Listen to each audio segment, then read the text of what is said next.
Hi students, இன்னைக்கு French ரெவல்யூஷன்லேருந்து estate general பற்றி தான் பார்க்க போகிறோம். லூயி 16 வந்து டாக்ஸஸ்லாம் இன்க்ரீஸ் பண்ணணும் அப்படின்னு நினைச்சாரு. ஆனால் பிரான்ஸோட ஓல்ட் ரிஜைம்ல மொனார்க் மட்டுமே இந்த டாக்ஸஸ் இம்போஸ் பண்றத முடிவு பண்ண முடியாது. அவரோட இஷ்டத்துக்கு அதை பண்ண முடியாது. அதுக்கு முன்னாடி ஒரு மீட்டிங் கால் பண்ணி அதுக்கப்புறமா தான் அந்த ப்ரொபோசலை கொண்டு போகணும்.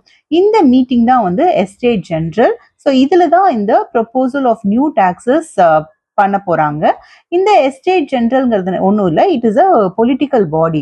இங்க இந்த 3 எஸ்டேட் சேர்ந்த ரெப்ரசன்டேட்டிவ்ஸ் வருவாங்க. இந்த மீட்டிங் எப்போ நடக்கும் அப்படிங்கறத மொனார்க் தான் டிசைட் பண்ணுவாங்க. ஸோ 5th May 1789 அன்னைக்கு லூயி 16 வந்து இந்த அசம்பிளியை கேதர் பண்ண கூப்பிட்டுருந்தாங்க எஸ்டேட் ஜெனரலுக்கு இந்த ப்ரொபோசலை பாஸ் பண்றதுக்காக. ஸோ ஒரு பெரிய ஹால், ஒரு கிராண்டான ஹால் வெசல்ஸ்ல ரெடியா இருந்தது இந்த டெலிகேட்ஸோட மீட்டிங்கை ஹோஸ்ட் பண்றதுக்காக.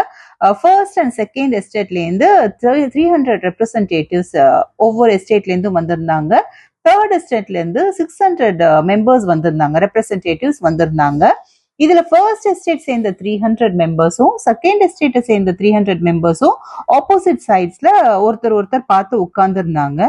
ஆனா தேர்ட் எஸ்டேட்டை சேர்ந்த ரெப்ரசன்டேட்டிவ்ஸ் வந்து அவங்கள உட்கார விடல. இந்த ஃபர்ஸ்ட் அண்ட் செகண்ட் எஸ்டேட் ரெப்ரசன்டேட்டிவ்ஸ்க்கு பின்னாடி அவங்க நின்றுட்டு இருந்தாங்க. இதுக்குமே தேர்ட் எஸ்டேட்டை சேர்ந்த எல்லா மெம்பர்ஸுமே உள்ள அலோ பண்ணல. இதுலயே வந்து ப்ராஸ்பரஸா இருக்கக்கூடியவங்க, எஜுகேட்டட் பீப்புள், இவங்கெல்லாம் தான் உள்ள அலோ பண்ணியிருந்தாங்க. பெசன்ஸோ, ஆர்டிஷியன்ஸோ, விமெனோ வந்து இந்த அசம்பிளிக்குள்ள வர முடியாது.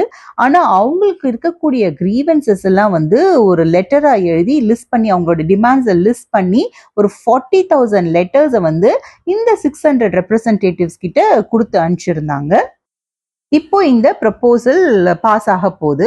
அதுக்கு முன்னாடி இது வந்து ஒரு ஓட்டிங் சிஸ்டம் நடக்கும். என்ன மாதிரி ஓட்டிங் அப்படின்னா, ஒவ்வொரு எஸ்டேட்க்கு ஒரு ஓட் தான் நடக்கும். இதுதான் வந்து எஸ்டேட் ஜெனரலோட பாஸ்ட்லேருந்து நடக்கக்கூடிய ஓட்டிங் பிரின்சிபல். இப்படிதான் நடக்கும். இந்த டைம்ல லூயி 16 அந்த மாதிரி அதே பிராக்டிஸ் தான் ஃபாலோ பண்ணியிருந்தாங்க.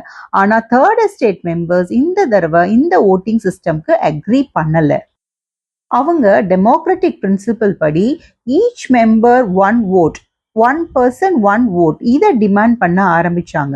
இவங்களுக்கு இந்த பிரின்சிபல் பத்தி எப்படி ஒரு ஐடியா கிடைச்சது அப்படின்னா, ரூசோவோட சோஷியல் கான்ட்ராக்ட் அப்படிங்கிற புக்ல இருந்து தான் இதுக்கான இன்ஃப்ளூயன்ஸ் அவங்களுக்கு கிடைச்சது. ஆனா இந்த 1 person 1 voteக்கான ப்ரொபோசலுக்கு லூயி 16 அக்செப்ட் பண்ணல. அவர் அதை ரிஜெக்ட் பண்ணிட்டாரு. இதனால தேர்ட் எஸ்டேட்டை சேர்ந்த மெம்பர்ஸ் எல்லாம் அந்த அசம்பிளில இருந்து ப்ரொடெஸ்ட் பண்ணி வாக் அவுட் பண்ணிட்டாங்க. இதோட இந்த செஷன் எண்டுக்கு வந்தாச்சு. Thank you students.